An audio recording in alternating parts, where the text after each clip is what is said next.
Bom, vamos pensar agora o primeiro programa de treinamento de um iniciante.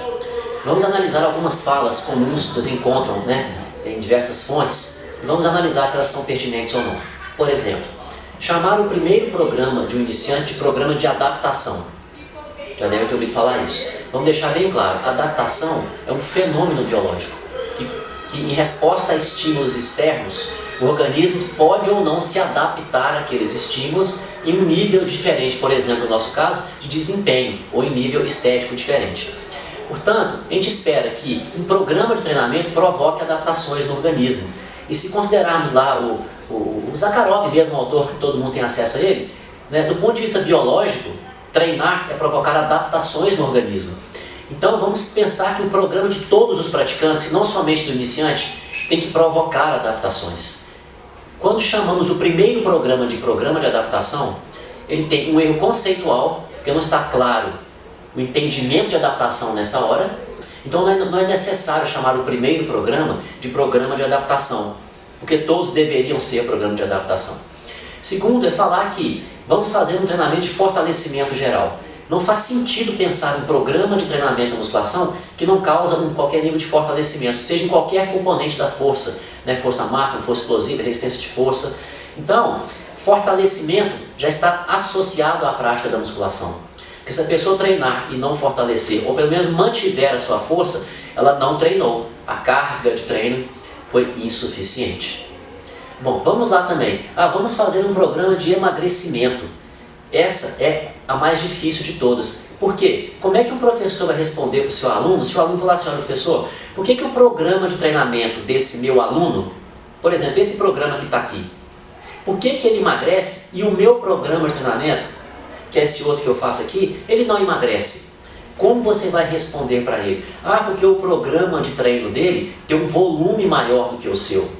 Tá, mas se ele também ingerir mais calorias que você, ele também não vai emagrecer. Então, não faz sentido falar que tem um programa de treinamento que é de emagrecimento. Porque o emagrecimento não depende somente de treinar. Ele depende de outros fatores, por exemplo, da alimentação. Considerando pessoas saudáveis, sem problemas no seu sistema endócrino, hormonais. Bom, outra coisa é falar que vamos fazer um treinamento de hipertrofia com o iniciante. Tudo bem, a hipertrofia é um objetivo que estará lá na frente. Porque não vai começar ganhando hipertrofia muscular. Porque a hipertrofia muscular não é a primeira adaptação que ocorre em resposta ao treinamento de força da musculação. As primeiras adaptações são adaptações neurofisiológicas, em que o ganho de força acontecerá, mas não acontecerá com hipertrofia predominantemente no início. Mas ela poderá acontecer mais para frente, conforme for progredida a carga de treinamento. Da mesma forma, você poderá escutar assim: olha, vamos começar o seu treinamento utilizando os grupos musculares principais. Bom, treinando os principais grupos musculares. Olha, quais seriam os principais grupos musculares? Eu posso dizer que esse músculo, o bíceps, ele é principal ao esternocleidomastoide? Ou que ele é principal ao gastrocnêmio? Não existem os músculos principais do corpo. Da mesma forma, vamos treinar os seus movimentos principais com os exercícios básicos. Quais são os movimentos principais do corpo? A flexão de cotovelo é principal e a rotação externa do ombro não seria? Então também não existem os movimentos principais. Portanto, é desnecessário ficar classificando músculos e exercícios nessa hora.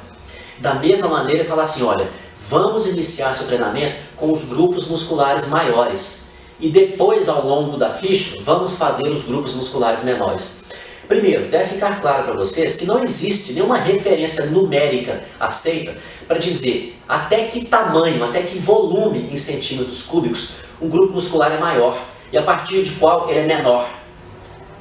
Nós não temos essa quantificação precisa que determine isso. Até tantos centímetros cúbicos um grupo muscular é maior e a partir de tanto ele é menor. Então, desnecessário ficar usando essa frase. Mesmo porque, se o aluno te perguntar: professor, o que é um grupo maior? Você não vai ser capaz de dar uma resposta para ele, teórica ou prática, do que é um grupo muscular maior. Desnecessário isso. Segundo, o argumento que tenta fundamentar essa prescrição. Assim, olha, vamos treinar os grupos musculares maiores primeiro, para evitar que a fadiga dos menores atrapalhe o treinamento dos maiores. Bom, então vamos lá tentar interpretar como é que seria isso na prática, ver se isso se sustenta. Está dizendo o seguinte, que se eu treinar, por exemplo, o bíceps primeiro, vai atrapalhar o treinamento do grande dorsal. Vice-versa, né? Conforme o exercício ser executado, treinar também o grande dorsal pode atrapalhar a treinar o bíceps.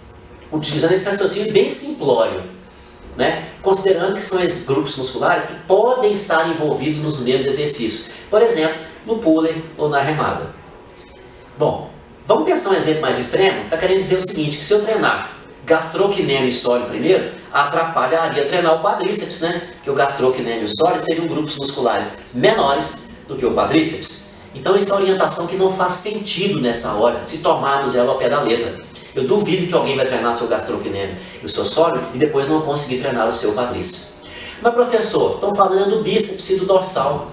Ótimo, a ordem dos exercícios vale nas duas ordens. Tanto treinar o bíceps primeiro, quanto o grande dorsal primeiro, pode interferir no outro grupo muscular. Mas não é só isso. Essa é uma análise superficial, incompleta e não válida. Por quê?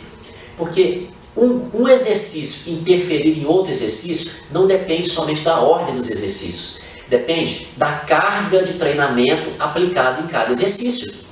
Por exemplo, conforme for a carga de treinamento aplicada para o grande dorsal, eu posso até interferir e muito na execução de uma rosca direta, que é onde eu uso o bíceps, que também foi usado, por exemplo, no pulley. E vice-versa. Se eu treinar a rosca direta com volume e intensidade muito altos, eu posso interferir no treinamento do pulley e da remada. Porém, conforme for o dimensionamento da carga de treinamento desses exercícios, a ordem pode não ser um grande problema. Porque se eu treinar, por exemplo, a rosca direta com intensidade e volume baixos, eu posso ter nenhuma interferência, por exemplo, no treinamento do pulley ou da remada. Vamos voltar agora ao iniciante. O iniciante, ele vai ter volumes e intensidades tão baixos, adequados à sua condição de iniciante, que eu não posso esperar que fazer somente um exercício, 3 séries de 10 repetições de uma rosca direta, possa impedi-lo de treinar 3 repetições, 3 séries, 10 repetições de um pulley. Nesse caso, não é somente a ordem, é a carga de treinamento prescrita na rosca direta. Portanto, querer limitar o entendimento da interferência de um exercício no outro somente pela ordem não é possível, porque eu não prescrevo somente uma ordem dos exercícios. Eu prescrevo uma carga de treinamento nos exercícios em determinada ordem. Eu posso prescrever uma intensidade muito alta no primeiro exercício ou uma intensidade baixa no primeiro exercício. Isso vai interferir diferentemente no segundo exercício. Então, essa é uma abordagem limitada, em que usou somente a ordem dos exercícios para orientar uma prescrição. Vejam aqui um exemplo dessa distribuição da ordem e da carga de treinamento. Como vocês podem ver aqui, né, a organização de 2 exercícios com 2 ordens diferentes vão causar interferências ou não, diferentemente, no segundo exercício, como pode ser percebido aqui nesse exemplo que vocês estão vendo aí na imagem. Peguem esse exemplo, analisem, interpretem o que pode acontecer. Se eu posso falar que é somente a ordem, vocês vão chegar à conclusão que não é somente a ordem. É uma carga de treinamento prescrito em cada exercício, em cada ordem. Vou aproveitar esse gancho e recuperar uma fala que não foi dita. Da mesma forma, você não prescreve somente o exercício. Você falar que um agachamento completo vai machucar o joelho é totalmente desprovido de fundamento. Por quê? Porque eu não prescrevo somente o agachamento. Eu prescrevo uma carga de treinamento aplicada no agachamento com a variável amplitude de movimento completa. Fazer o agachamento com amplitude completa pode nem treinar o indivíduo e passar longe de machucar, desde que o peso seja insuficiente, seja muito baixo, o número de repetições seja muito baixo, o número de séries seja muito baixo, ou seja, nem chega a treinar a pessoa, quanto mais a machucar a pessoa. Da mesma forma, o agachamento realizado em amplitude parcial, o início da ação excêntrica e concêntrica, que é mais fácil fazer, pode machucar, se a intensidade, o peso carregado, for excessivo para aquele praticante. ou se o volume foi exagerado para aquela intensidade, para aquele praticante. Portanto, nós não podemos falar do exercício isoladamente. Ninguém prescreve um exercício isoladamente. Ninguém prescreve somente o agachamento. A pessoa prescreve uma carga de treinamento aplicada no agachamento. E ninguém prescreve o agachamento seguido do extensor de joelhos. Nós prescrevemos uma carga de treinamento no agachamento, seguida de uma carga de treinamento no extensor de joelhos. Portanto, você vai começar a perceber, as variáveis estruturais têm que ser pensadas de maneira integrada e não de maneira isolada. Faremos ainda muitos exercícios para entender melhor esse raciocínio.